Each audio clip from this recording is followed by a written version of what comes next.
An old man sitting in his third floor apartment at his desk, scribbling away furiously. On that desk, two gigantic jars.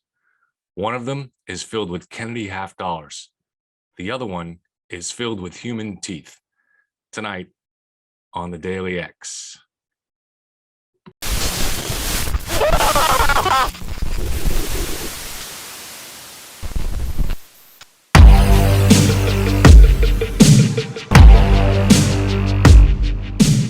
Not the X-Files, our X-Files.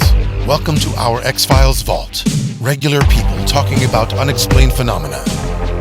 UFOs. Ghosts. Cryptids. Hidden archaeology. Weird science. Our stories. Our takes. Our X-Files Vault.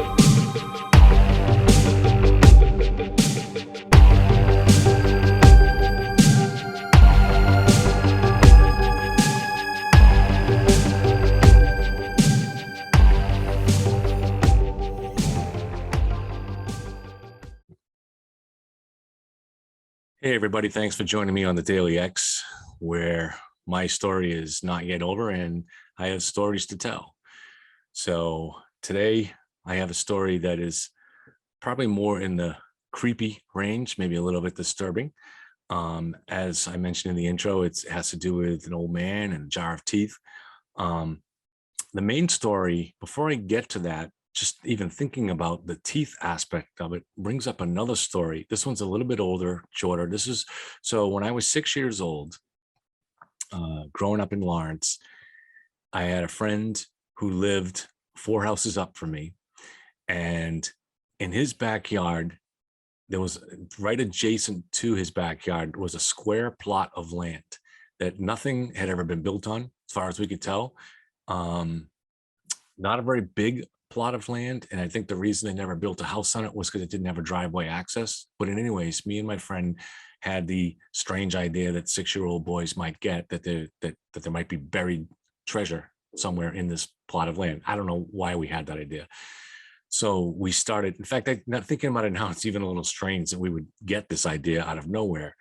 Not that it's a strange thing, the idea for boys thinking of buried treasure, but to be thinking of it in that spot and then considering what happened, it's a little odd. So we got this idea. Now that this lot was mostly just tall grass, maybe some bushes and one tree in it. And most of it was hard to actually access the soil if you're just a 6-year-old boys with no tools.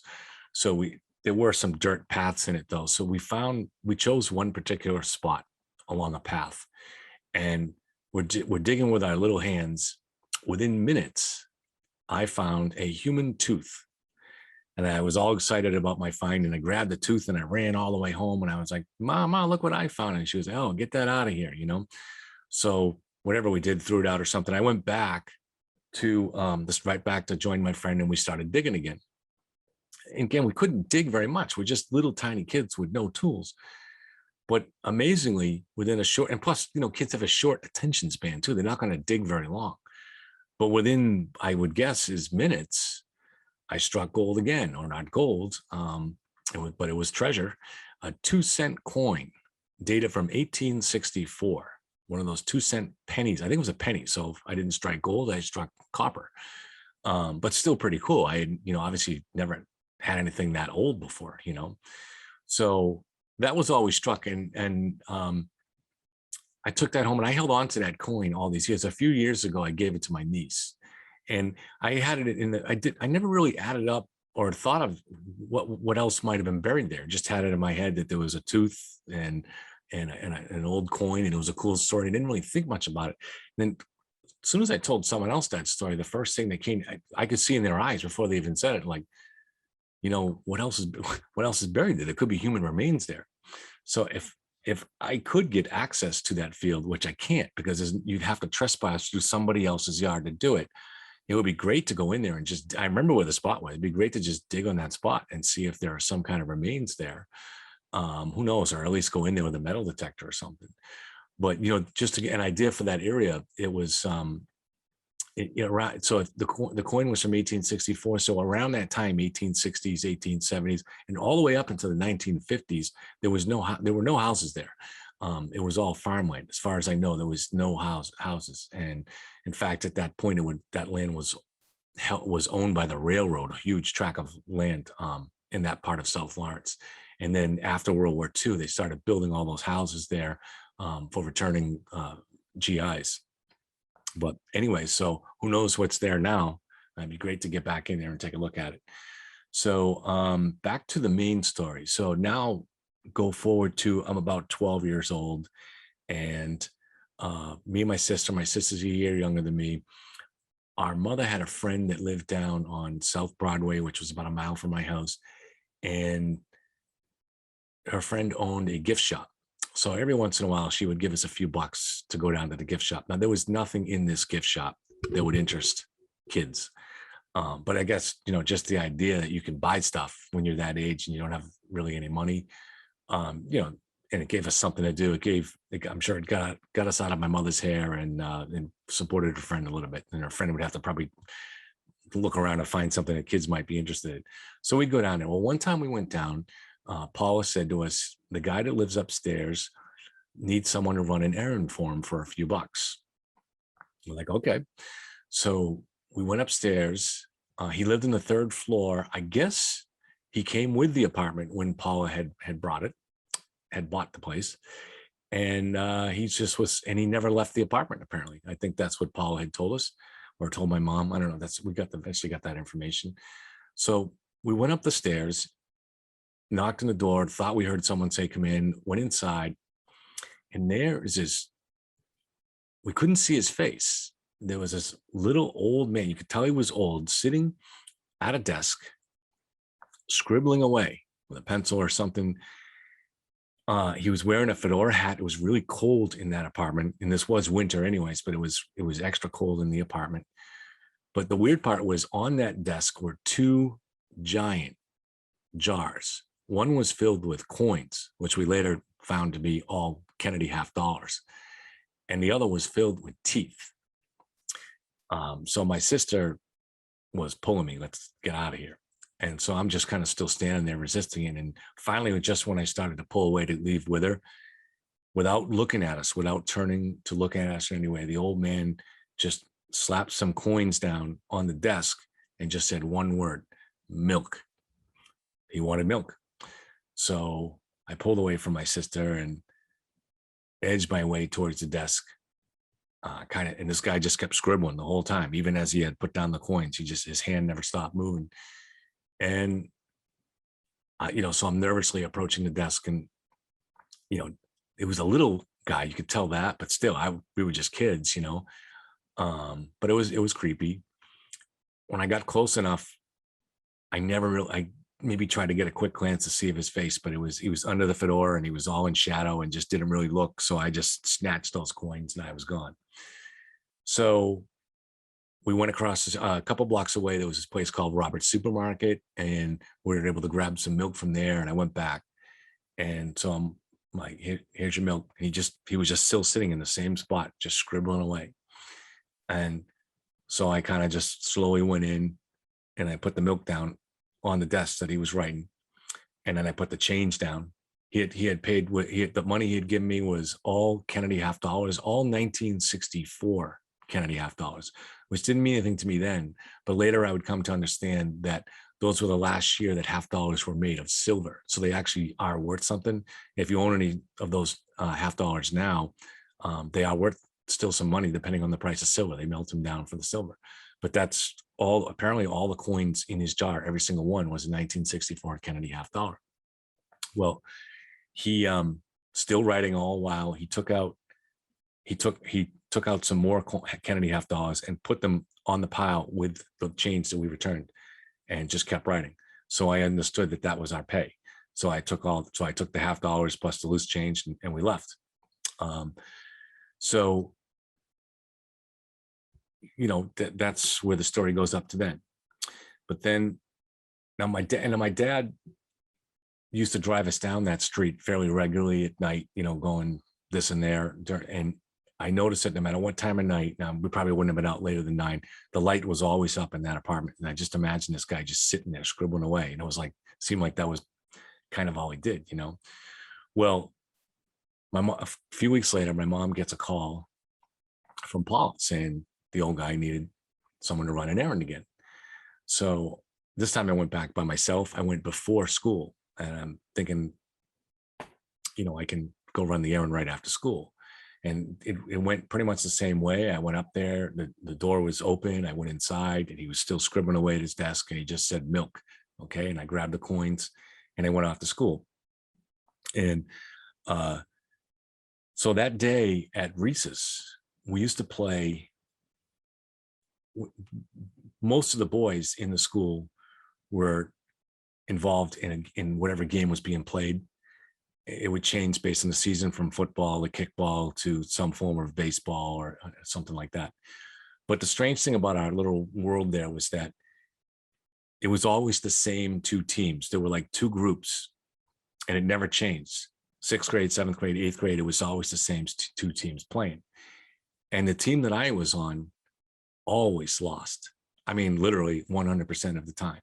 The other team just had a few better athletes. It was close enough that the games were reasonably competitive, but the other team just had the better athletes. So they were actually able to always pull it out.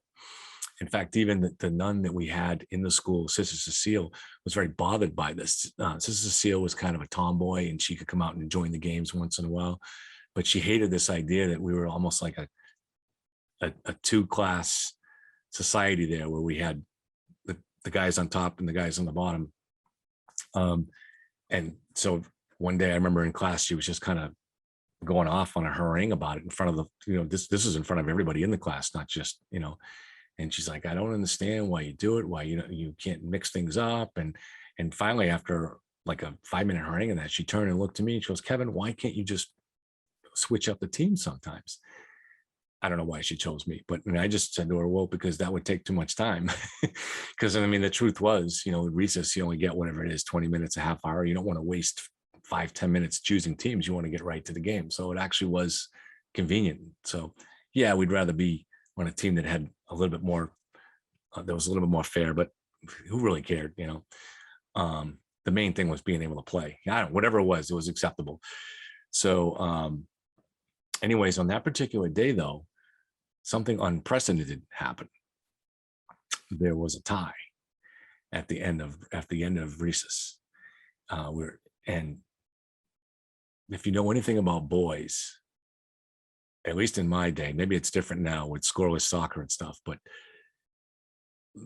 a tie is something that imbalances the universe. It's something that's unacceptable to a boy. You cannot have a tie.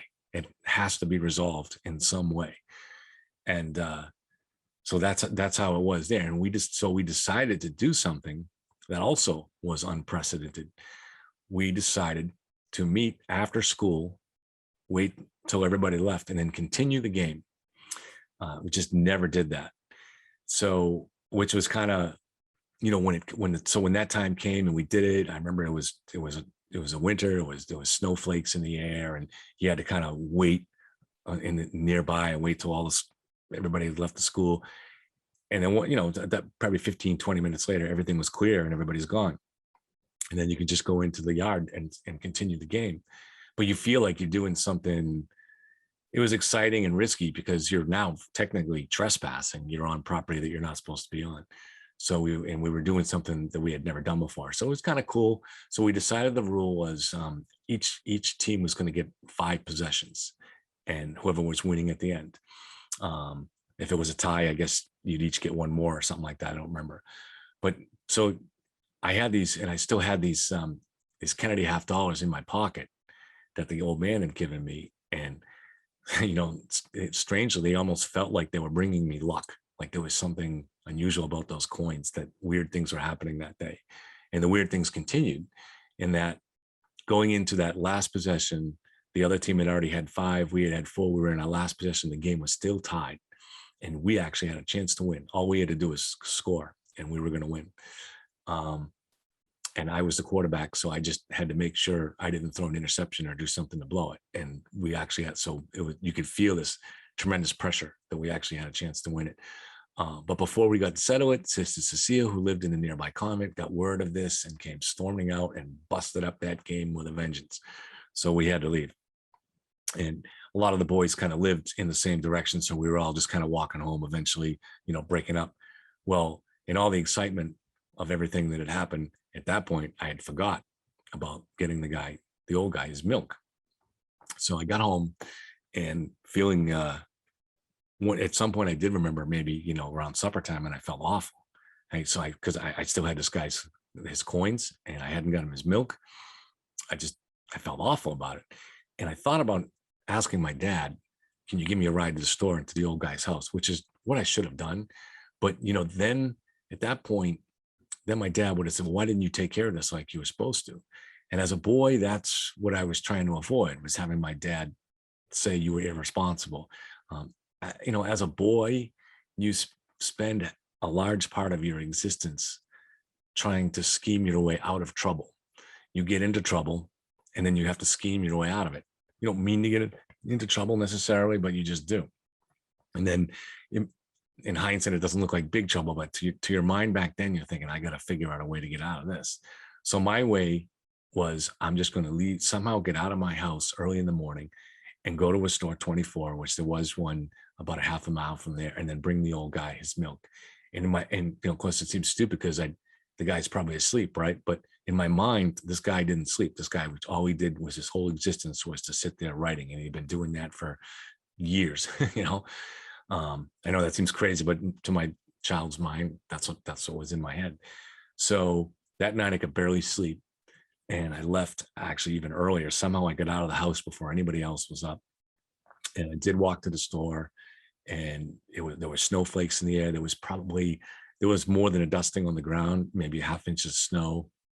I got to the house, and sure enough, that door from the street was open, and I went up the stairs and went into the house, knocked on the door, and I knocked on the door, and the guy said, yes, yes, which was the first time he'd said something different than milk.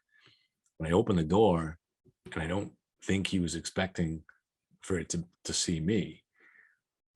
So when he turned around, and this is the first time I saw his face, and his face was kind of like a wizened old crab apple. It was just this old, smallish kind of face.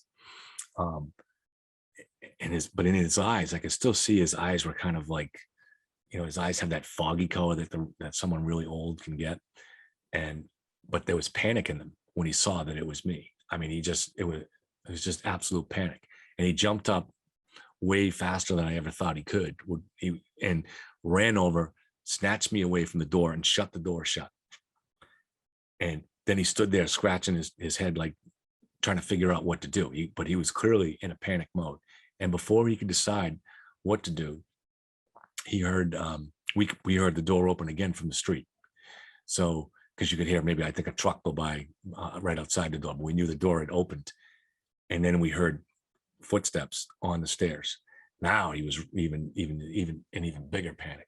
So he grabbed me and he pulled me over to, there was a little closet right off that room, and he shoved me into the closet, and he just was like, quiet. And then he closed it. And I remember like sitting on a pile of old shoes or something right in that closet, and waiting for whoever was coming up the stairs. And the smell of old shoes and old clothing and some other weird smells that were inside that closet. And I also had this panicky feeling, my own panicky feeling that the old man had locked the closet, which I couldn't know if he did or he didn't. I didn't want to try it. I just sat there frozen because I didn't know who or what, who was coming up the stairs. And finally, the footsteps reached the stairs, and before they did, I could hear the scribbling again. So the old man had sat down and just gone back to scribbling. And finally, the door opened again, and I felt the air go out of the room and more, cold air come in. And I hear those plodding steps on the stairs walking towards the desk.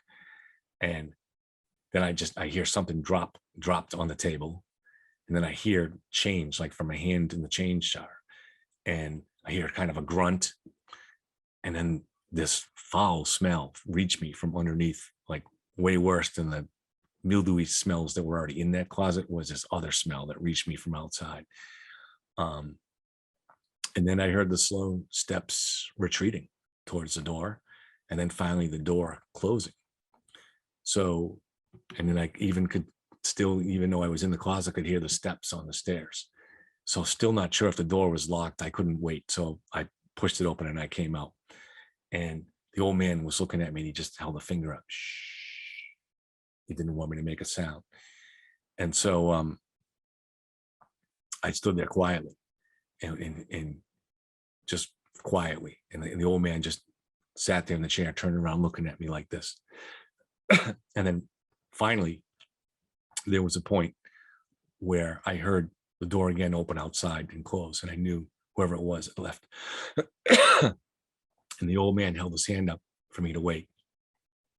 And then after about a half a minute, he just said, go, go. So I left and went down those stairs, getting more and more nervous as I went, because I'm like, what is going to be on the outside of this door? Is this old, whatever this person was, is this going to be waiting there or waiting there for me? Oh, I forgot to mention, when I came out of the closet, on that desk, the one of the coin jar was open. So he had left it open from where he had taken some coins. But the other jar, the jar with the teeth, was closed, but on the desk was about a dozen teeth. So teeth had been delivered, coins had been paid. And now whatever person that was involved in that transaction was now outside. And I was heading down the stairs towards outside. So I opened the door nervously and just kind of looked around. And this is a main street out there. But at this time of day, there's no traffic. So and it's snowing lightly, so it's extra quiet out there. So I stepped outside, and across the street, there are a bunch of train lines that run through. And so one of the trains was, a freight train was warming up, getting ready to leave or something. And it just was this kind of purring rumbling that was going through the ground, and you could feel it coming up through your feet. And that was the only noise. And I still have that. I can remember standing there and just, feeling that rumbling coming through my feet, and everything else is quiet in the snow, and you're looking around.